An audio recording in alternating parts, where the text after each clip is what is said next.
You're listening to the Mind Over Murder podcast.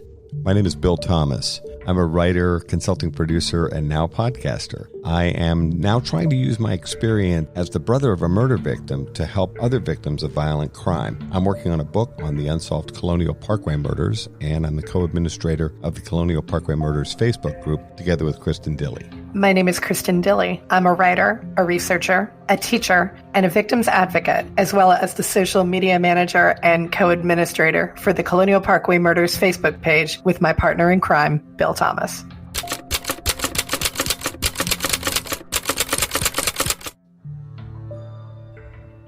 Welcome to Mind Over Murder. I'm Kristin Dilley. And I'm Bill Thomas. I'm very excited to be here.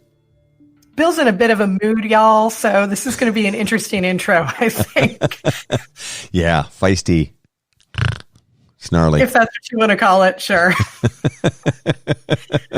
Well, we are going to start with some news that it's sad for me. I'm not sure how Bill actually feels about it, but we did learn that CrimeCon has been canceled for this year. We figured it was probably going to happen. But unfortunately, we will not be attending CrimeCon in Orlando because CrimeCon Orlando is no more. Instead, there will be CrimeCon House Arrest, which is virtual. It's going to be pretty interesting, but I think we've got a lot going on both our plates, so we will not be attending that. But we are very, very much looking forward to attending CrimeCon in Austin, Texas. I'm not sure. I might go to CrimeCon House Arrest. I haven't decided yet. So it's a virtual event and is safe for all concerned. No, we were really sorry to hear about CrimeCon being postponed. I think it's the right thing to do. I don't think Orlando in late October, early November was necessarily going to be a good place to be. And we're seeing events of all sorts be postponed. So that does put us where? In June 2021. That sounds far away. That sounds far away, but it's not. Yeah, that does put us in Austin, Texas, and we are definitely looking forward to it. I have never been to Austin, but Bill has been talking my ear off about how great it actually is. It is. Well, I've been to South by Southwest, the big music tech conference, numerous times, sometimes as a speaker, often as a participant when I worked in the music business. Austin's great. You're going to love it. It's the live music capital of the world, and I love the bumper stickers that say, "Keep Austin Weird." It's always been a big music capital. You walk down 6th Street and there is just one amazing band after another, great beer, barbecue, super friendly people. It's just a great place to have a conference. Hopefully, we'll have a better handle on what's going on with the pandemic by then. I'm really sorry about CrimeCon. I mean, all kidding aside. As you were saying, Kristin, it's where our people are. So yes. To have 3,500 or more true crime fans and experts and all kinds of amazing people come together to talk about what's going on with unsolved cases and podcasts and television shows and books. It's a pretty amazing and I think inspirational event that I really enjoy. So I think we both will miss it. Yeah, very, very much so. But we are so looking forward to being there in Austin next year, hopefully on Podcast Row, representing Mind Over Murder. So we will very, very much look forward to that. This is true. Okay, so there. See, I wasn't so bad, was I? Nah. In other true crime news, we got some great news. It's sobering and sad, but at the same time very satisfying to see stories about a 36-year-old cold case in Rochester, New York that has just recently been solved with the arrest of a man named Timothy Williams in Melbourne, Florida. He murdered a 14-year-old girl named Wendy Jerome. She went missing on Thanksgiving Day in 1984. It's a very sad case. She was raped and murdered, and her body was found shortly after the incident. They had DNA and searched via CODIS, as we've talked about here, with experts like Rock Harmon. They were unsuccessful with a CODIS search, and then in 2016 decided to move forward using forensic genealogy, and they went back and reviewed the evidence that they had available to them. Rochester PD discovered additional evidence that was testable. This time around, remember, the forensics are so much more advanced than they were 36 years ago. So then they submitted a lot of evidence for new testing and were successful this time around using forensic genealogy. Sadly, her father had passed away, but her mother is still alive and is a very emotional press conference from the acting chief announcing the arrest, and her mom was there. Of course, it's 36 years later. She was 14 years old at the time. Wendy Jerome would be 50 years old now. Really an amazing outcome. Kudos to the Rochester Police Department for sticking with the case and seeing this thing all the way through. And congratulations to them. That's an excellent victory. And we are going to go ahead and launch into episode 3 of our deep dive into the Donna Hall, Mike Margaret murders from 1984. We are continuing with our special guest expert, Blue Hall, who is going to take us further into suspects and various leads on this case. Thank you so much for listening to Mind Over Murder. We really appreciate it, and we hope you enjoy.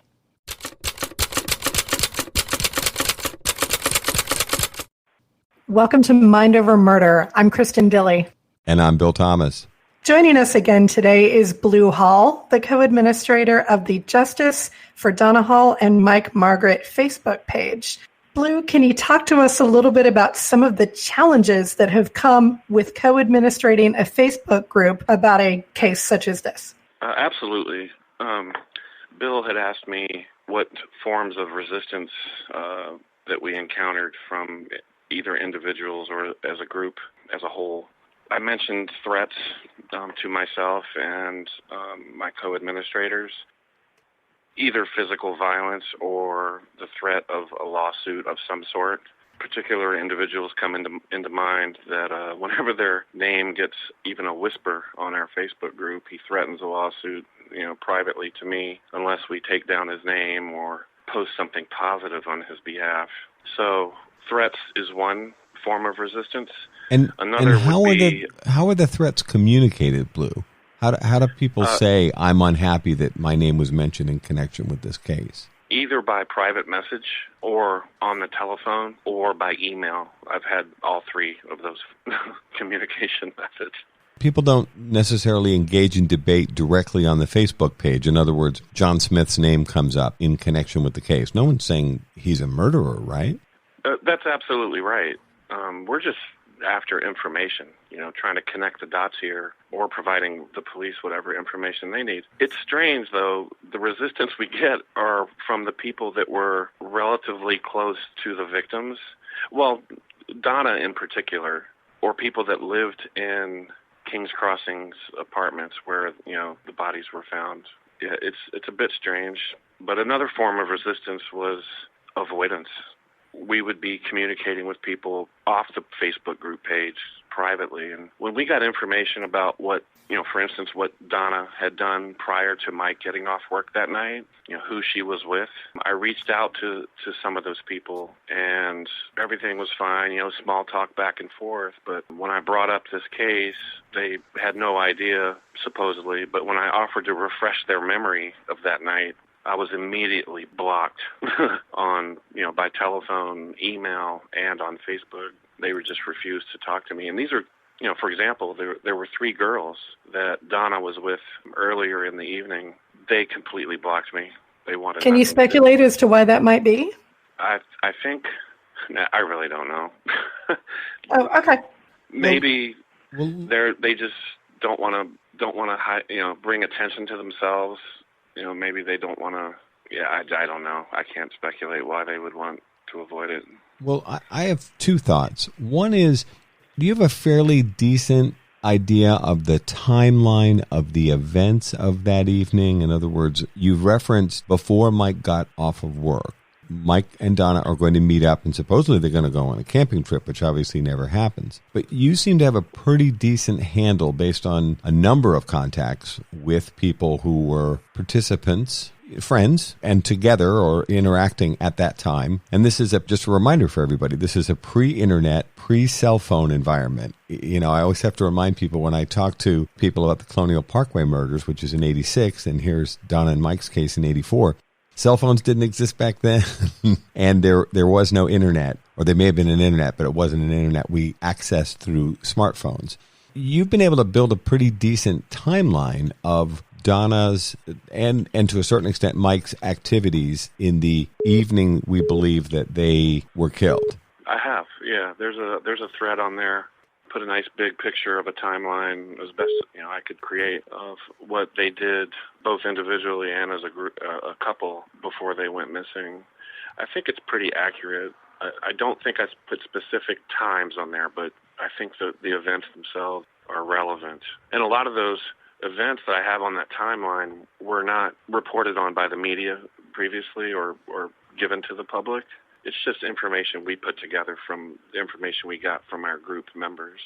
Now back to Kristin's question. Mm-hmm. What's your read on why this is a 36-year-old murder case, and even at the time you started the Facebook group 5 years ago, it was a 31-year-old, give or take, correct, murder case, right around this time of year, August. Why are people so hinky about what they might have done on a particular Friday night 31 to 36 years ago? I think some of the people just don't want to draw attention to their current life. They don't want to risk, public outcast. That's as best I can speculate, really. I noticed in some of the reporting that was done that some of the more recent reports stressed that the investigators would like to hear from anyone who knew where Mike and Donna were that night. And they made a point of saying, we don't really care about minor drug offenses or anything else that may have happened that night. What we really care about is getting to the truth of who killed Donna and Mike. And I thought that was an interesting and savvy bit of reporting there, because I think it is important. I think, to your point, I'm sure that there are plenty of people who would not want it to get out that maybe they were involved with drug use, but it really is about time. It's 35, 36 years later. Let's get the information out there. Yeah. If you were, I think it's interesting. I liked that was something that the police actually made a point of saying, we don't care what you were doing. We just want to hear from you.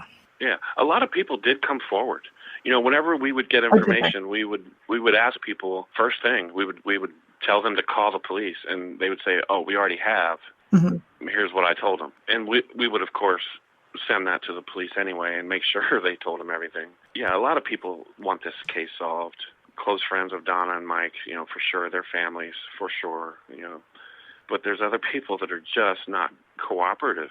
There was one guy, I'm going to call him the Golden Boy, going back to the nicknames. This guy, he's the only guy to lawyer up in this whole thing, and, the police had brought him in for an interview, but it wasn't until after he went to the Commonwealth attorney to try to get us shut down as a Facebook group.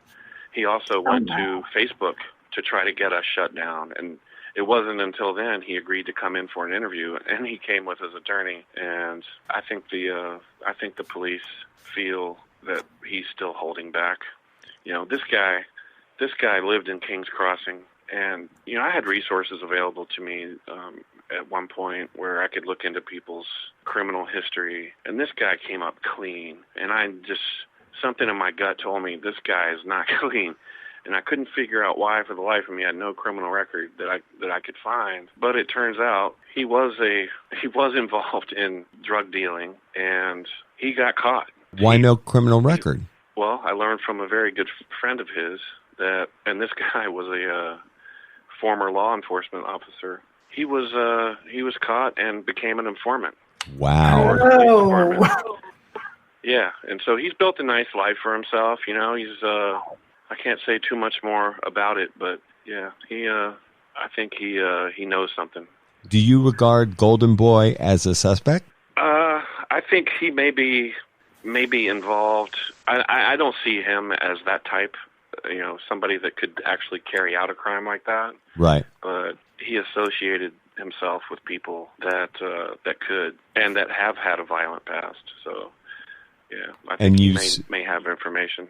And you said you thought that he basically knows more than he's been saying. Yeah, absolutely. You believe he has knowledge that would be helpful to the investigators, yet this is a guy that shows up at a meeting with law enforcement with his lawyer in tow.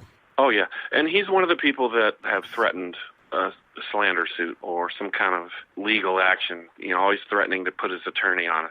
It's like, go ahead. We've done nothing wrong. Everything that we've said publicly about this guy is publicly available in newspaper articles. And so, yeah, there's he's one of the guys that texted me privately. And in fact, when I revealed something about his personal life that really embarrassed him after he refused to cooperate. Mm-hmm. And you know what the text message I got from this guy was? And keep in mind, we're looking into the murder of 2 people. Yeah. And this guy texts me, "Well played." Oh, please. Oh, God. Who says that? Yeah. Right? Like this is a game or a debate. A chess match. Right. Yeah, exactly. Right. Wow. Yeah. And there's a documented history of this guy lying on the witness stand to protect another guy who's a serial rapist, our local friendly serial rapist, or serial sex offender, I should say, Mr. Neil Floorman. Yeah, this is Cornelius Neil Floorman, who is one of the heirs to the Reynolds aluminum fortune. Those of us that use Reynolds products, this is an heir, Virginia-based heir to that fortune, correct? That is correct. He is part of the Reynolds family, which, the Reynolds family, let me just come out and say it, they've done a tremendous amount philanthropically for Virginia, or Central Virginia, all over the country, actually. The Reynolds Foundation has been incredible. But, unfortunately, this guy has put a stain on that family name forever. It is public knowledge that Cornelius Neil Floorman is a serial sex offender. He has been arrested and charged in, I think it's fair to say, numerous sexual assaults, some of them quite brutal, against women in 3 states that I'm aware of: Virginia, Kentucky, and Florida. And also Texas.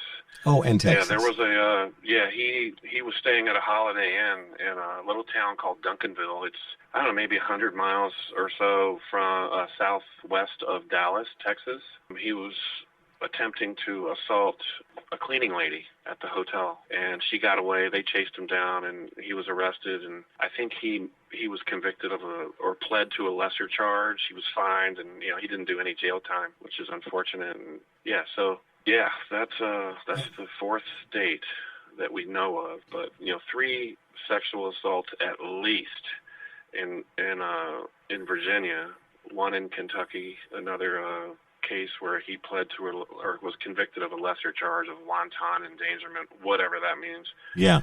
Well, and I think he was just put on probation for that one. And this guy actually, based on publicly available reporting, has served a shockingly small amount of time for these repeated sexual assaults in 4 different states. He's got access to the best lawyers money can buy. He's spending the Reynolds fortune on legal fees, but he's actually managed to mostly escape justice until fairly recently. Can you tell us about that most recent charge against him, Blue? Yeah, I can. I want to start with the 2 rapes in Richmond, though.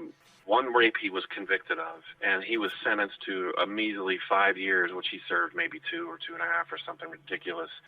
The jury evidently took pity on him because of his boyish face, his boyish figure. He was a small little guy, 5'4", 5'5" or something. Part of the midget brigade. We'll get into that later. Yeah, I love the whole midget brigade story. We'll talk about that in a minute. The other sexual assault was declared a mistrial. He was retried for it. I think he was found not guilty, but there was a civil trial on that other charge, and he was he was found guilty of that, and the jury imposed an $8 million fine to the victim. Did they ever pay it? Oh, I don't know. I don't know for sure, but I know the Reynolds, his mom had restructured his inheritance to exclude him from everything, and so when he got out of prison for that other rape, she had moved out of town by that point. I think she was just moved out in disgrace. He would just work for her off the books and never had any formal reportable income.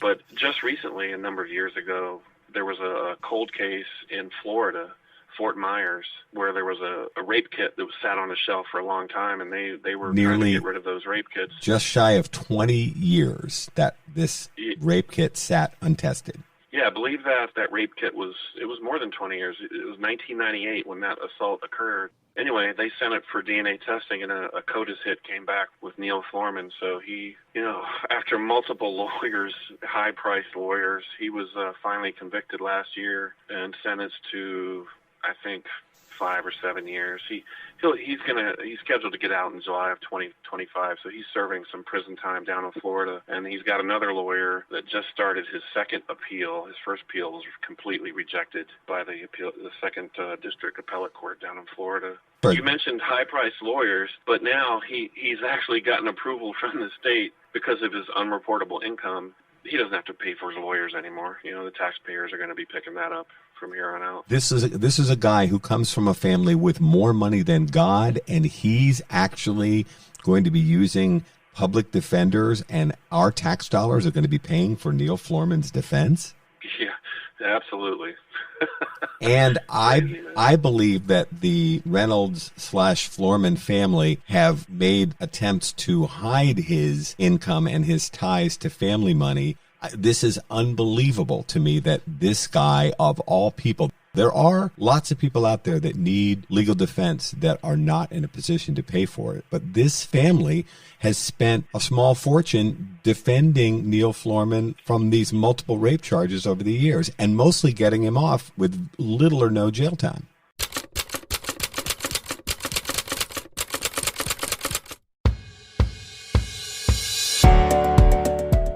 One of the most frequent questions we're asked here at Mind Over Murder is, how can I help? Thanks to Othram, a leading forensic DNA testing lab for law enforcement, you can get involved and help solve real cases. If you have tested at a consumer genetics company, you can contribute your data to DNAsolves.com. The process is easy and confidential. Just 2 simple steps. Your DNA might be the missing piece that helps solve the identity of an unknown person. Then Mind Over Murder will highlight cases Othram is working on to seek your crowdfunding support for DNA testing to help solve these cold cases. Upload your DNA profile to DNAsolves.com. It's easy, free, and confidential. Then join Mind Over Murder as we help families find answers with Othram and DNAsolves.com. Do you like our show, Mind Over Murder, and want to create your own podcast? Well then, let us tell you about Anchor. First of all, it's free. And who doesn't love free, right? I like free. There's creation tools that allow you to record and edit your podcast right from your phone or computer. You can even add any song from Spotify directly to your episodes. The possibilities are endless for what you can create, whether it's music analysis, your own radio show, or something the world's never heard before. Anchor will then distribute your podcast for you so it can be heard on Spotify, Apple Podcast, and many more platforms. And you can even make money from your podcast with no minimum listenership. I like the sound of that. It's everything you need to make a podcast all in one place. Right here, Anchor. Download the free Anchor app or go to anchor.fm to get started on your own podcast. You can tell them Kristin and Bill from Mind Over Murder sent you.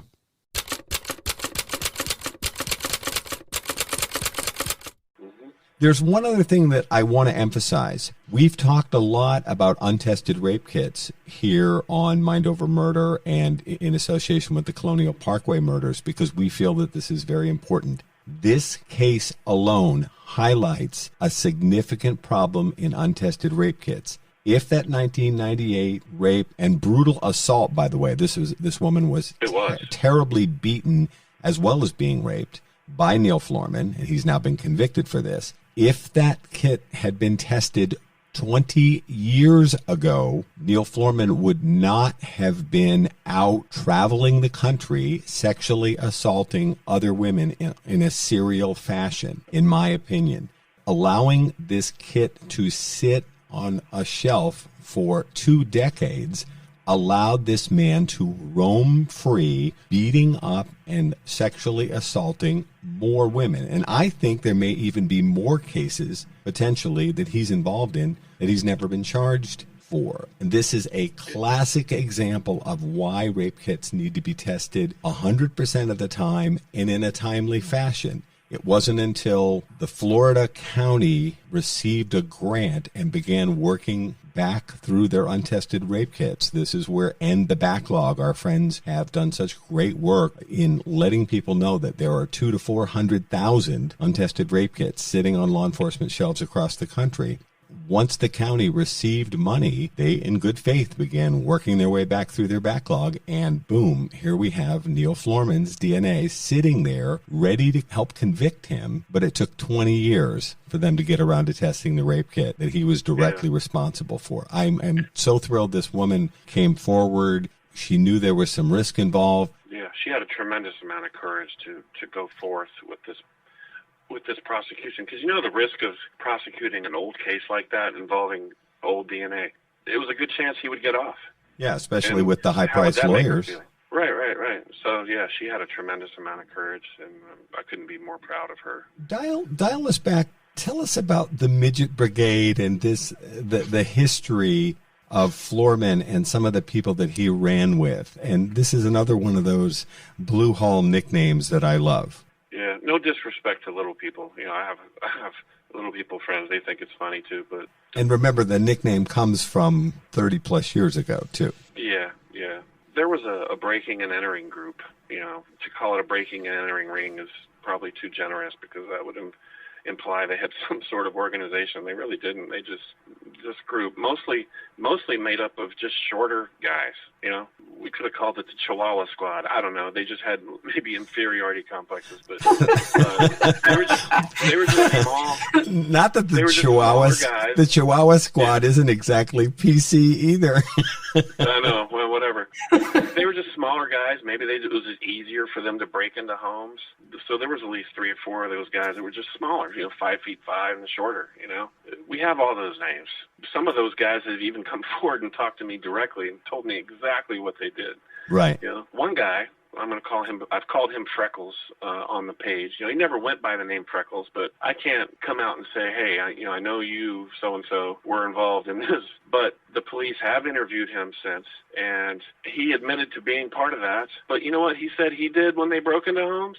He just raided the refrigerators of these homes and ate, while all of his friends pilfered the place and, sold the stuff for money or did whatever they did, It's just crazy. This goes back now to high school into college time frame? Oh, yeah. Golden Boy is part of that squad also. Oh, gosh. There was another guy, Gordon Schenkelberger, he's in prison now. He's not scheduled to get out until 2034 of just tons of break-ins, and he's multiple offender, history of violence, drug dealing. Yeah. Let me just draw you out on this one thing. If a person has been charged and convicted of various crimes and is typically currently incarcerated, you're more comfortable using their real and full name versus... Yeah, I'm not accusing them of murder. I'm just saying, hey, maybe the police should talk to this guy, and I know they have, but this guy's just a complete dishonest guy. He's not going to tell the police anything. So Neil Florman ran with this crew. He did, yes. And you had mentioned to me that there were some bigger guys, in other words, taller, more muscular guys, athletic types or whatever, that sort of protected some of these smaller guys. Yeah. Freckles, for example, is one of them. Another big guy played football was, I'll call him Doughboy.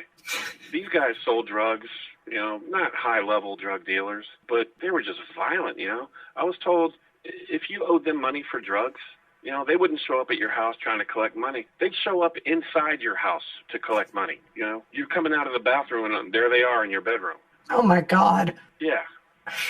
It's very interesting to me, and we see this a lot, too, on our page. It is very easy to end up going down, Bill and I have called it going down the rabbit hole, because you end up finding all of these crime-adjacent stories and people in situations. Like, I'm sure that when you started looking into Donna and Mike's murders, you did not necessarily think that you were going to come across the Midget Brigade and Neil Florman in that rabbit hole that you fall down with. But it certainly sounds like that is an occupational hazard, if you will, of becoming involved with a case, that you do end up sort of falling down these rabbit holes. Yeah, Yeah. Are there kind of other aware of investigative rabbit holes that have come up on the page that you can share with us? I think so. Yeah, it seems, we have to be careful because we don't want to just have blinders on going down this rabbit hole.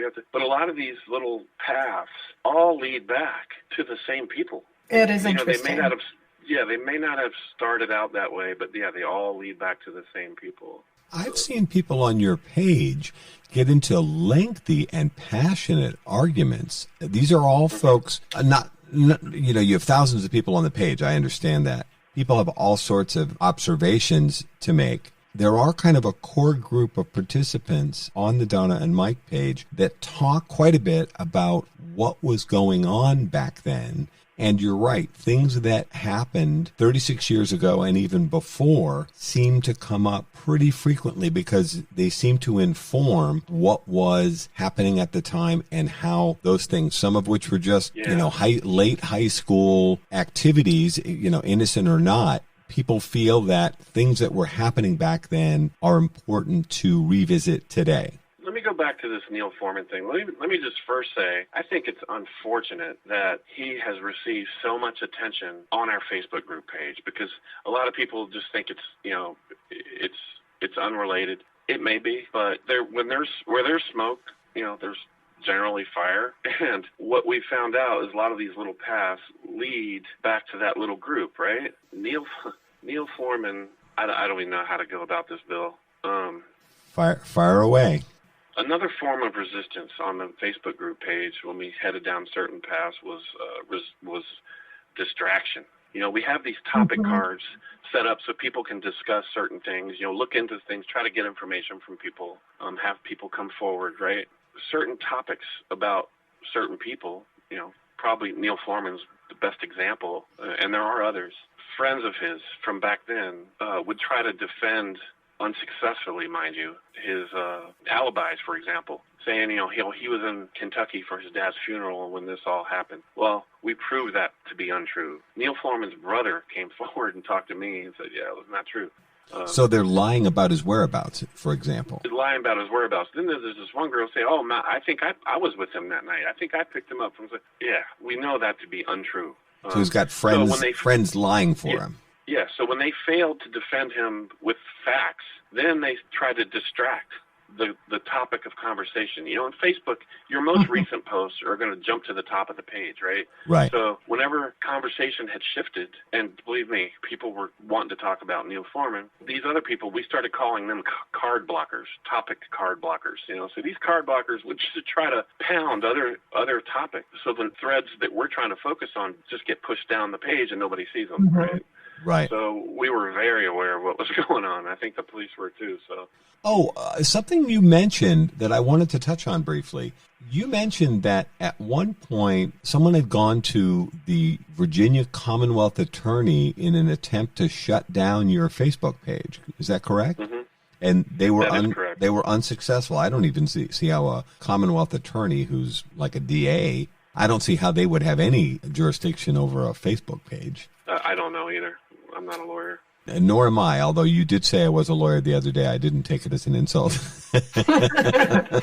Well, the other question is, Facebook, they actually approached Facebook and tried to get your page shut down. Is that correct? Mm-hmm. That is correct. Facebook is not exactly known for standing behind their user groups. As a matter of fact, they have a terrible reputation, especially these days, for not helping user groups. And at the same time, they do this sort of oddball policing of people's, sometimes political commentary and other things that have nothing to do with Donna and Mike's case. Experienced some communications with Facebook. A user would report one of our posts. Right.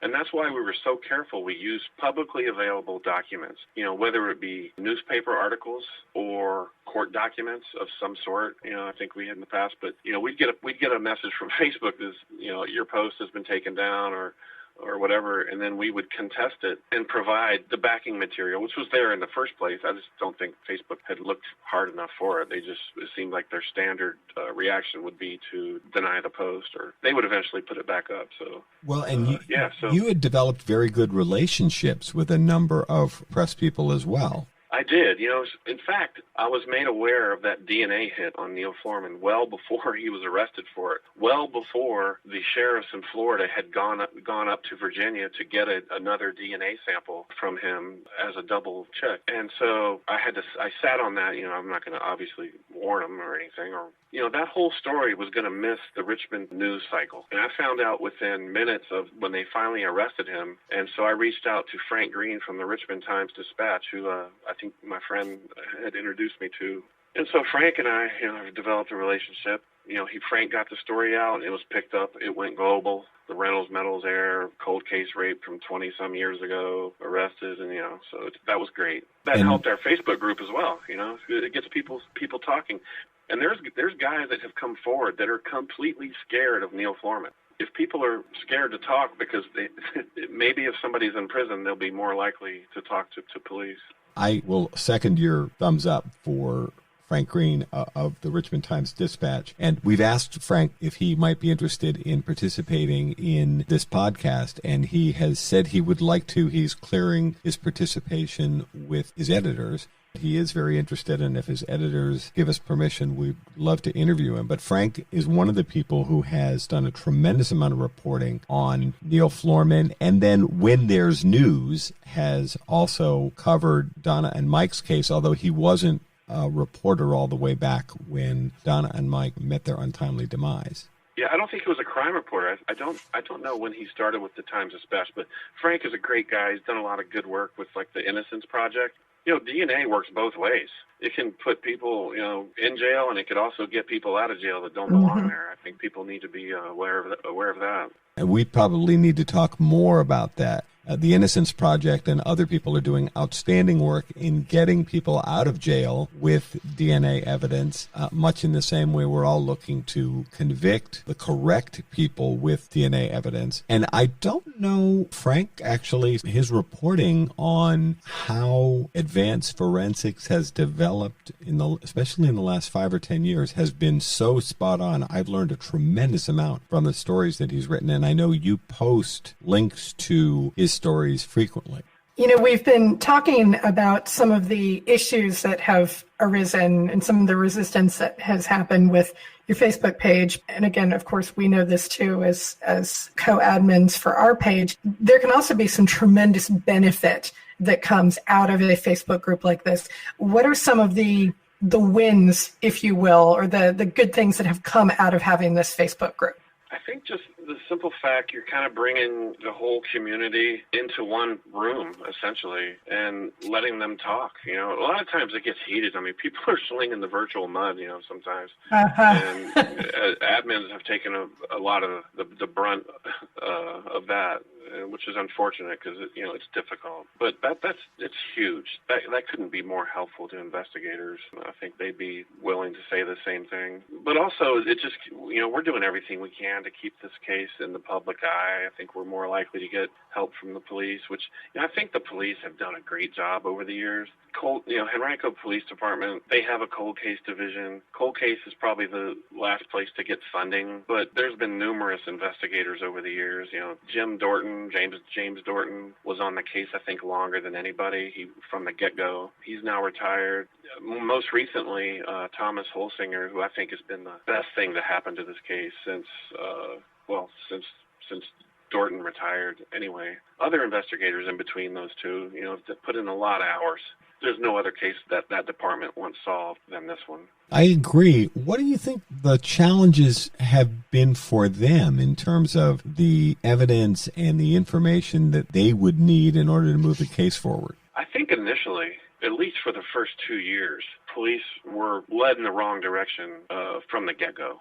I spoke earlier about articles that are out there that have focused mostly on what Mike and Donna did as a couple before they were murdered. I think they need to go back and focus on what Donna did and who she saw hours before Mike got off work.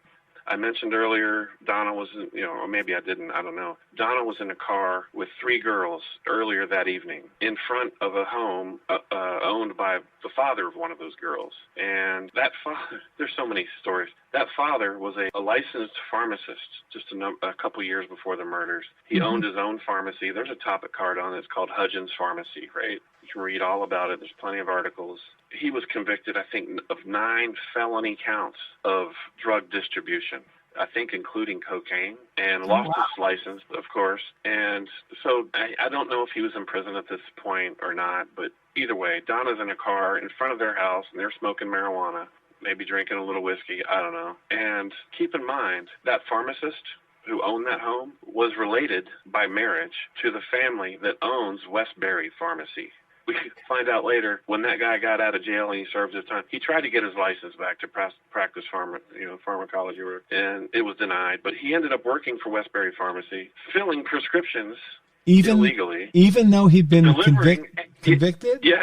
Yes, this Westbury Pharmacy has a history of just doing whatever they could do to make money. And he would also deliver, it was crazy. And his kids worked there as well. And the Demerol that was in... The Demerol came from Westbury. But, there was history of break-ins at other pharmacies. Who knows for sure, unless somebody comes out and said, I sold Demerol to so-and-so, and he, gave it to Mike and Donna, or sold it to Mike and Donna, or that's the whole key. Donna and Mike had Demerol in their system, and Donna in particular had a very high amount, which you said might have incapacitated her or made her unable to stand.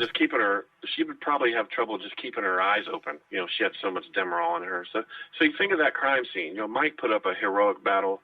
Multiple stab wounds. His throat was cut. Donna, multiple stab wounds. Her throat was cut, but she was so loosey-goosey. There's no way. Why was the overkill on her? This is personal. That was an assassination, I think, on Donna. They just didn't want her to testify because she knew who did it. She knew who did what? She knew who Mike was in a battle with, who was stealing their money or their drugs or whatever. Donna was silenced. There was no need to kill her like that in that brutal of a fashion. Well, I would agree, although I think that would be true of both of them, wouldn't you say? Yeah, but we don't know the circumstances why that fight started, why there was a battle of such. People speculated maybe Mike said something, or maybe Donna said something to set a guy off, or maybe the guy surprised him and there was a battle there and Donna was just kind of asleep, and then, there was Mike got killed and then Donna was silenced. Who knows? We just don't know. And I don't think we can lose sight of the fact that $2,000 to $5,000 was supposed to be carried by Donna and or Mike that evening. So robbery or drug deal gone bad could definitely be part of the motive here, couldn't it? Yeah, I think this whole case revolves around that money or the drugs that money bought or was going. But that seems like a pretty reasonable assumption, yeah. Yeah, let's get back to those girls in the car, all right? So the girl whose father owned that home was 21 years old at the time. She has talked to the police, I know, but, she was 21 years old, and she said her mother wouldn't let her go with Donna. I find that to be completely BS, right? Another girl in the car was a cousin of Mr. Cornelius Francis Floorman. Boy, this gets pretty incestuous. Yeah, yeah. So I'm thinking, I can't say for sure, all right, but Detective Jim Dorton was led down the wrong path by the mother of one of those girls, pointing out a guy who was eventually indicted or not indicted, but put up as a grand jury. He's found innocent. He had nothing to do with it. And that's the guy that, urban legend was built. Because this guy did, everybody thought this guy did it, but that's who pointed the finger at that guy. It was that part of the family. And he was charged, but never convicted? He was never charged. So the grand jury was convened to investigate, and they found nothing. But they did talk to him, I'm sure. But also, two of those girls in the car with Donna ended up partying at Neil Floorman's house that night with cocaine that was bought and arranged by Donna. How do I know this? How do you know it, Blue? Freckles, who I had been seeing when our Facebook group got started. I would go back to Richmond, take care of a family member. And, I would go to football games over at Douglas Freeman High School. This was before Freckles was even on my radar. And I would stand along the fence and just shoot the breeze, kind of tell him where the investigation's at, or give my opinion or theorize. And he never said anything. And I come to find out later, the detectives want to talk to him. And I'm like, oh, why? So let's start looking down that hole. I get resistance. What's your time frame? These discussions at the high school football games, what time frame are we talking about? We're talking about 2015, 2016. So these are recent conversations. Oh yeah. He's like the happy-go-lucky guy. Everybody thinks he's just all smiles. No, this guy has a history of violence. He got in a bar fight one time, lost the bar fight, and instead of tucking his head between his legs and going home and sleeping it off, right, he thought it would be a good idea to wait outside this bar in his car and run over the guys who beat him up. Wow. Ooh. One of them ended up being a football player at, I think it was University of Virginia or something. Well, yeah, so he went to jail for that. Yeah, so history of violence with that guy. And these three girls, now women, I mean, these women are now in their 50s. Yeah.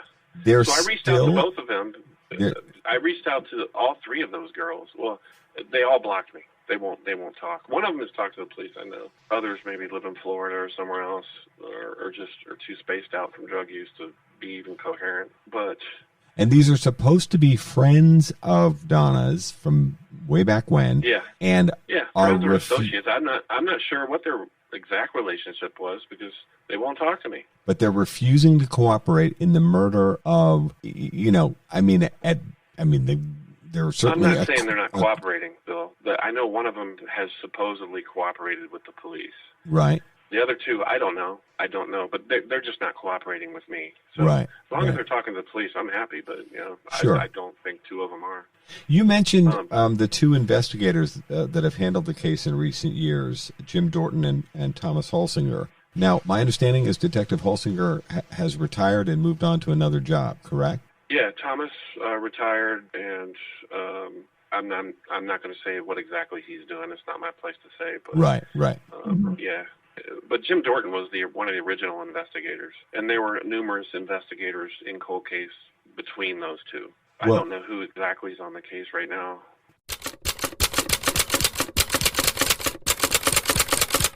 Join us again next time as we continue our conversation with victims advocate and expert Blue Hall in the murder of Donna Hall and Mike Margaret. Thanks for listening to Mind Over Murder.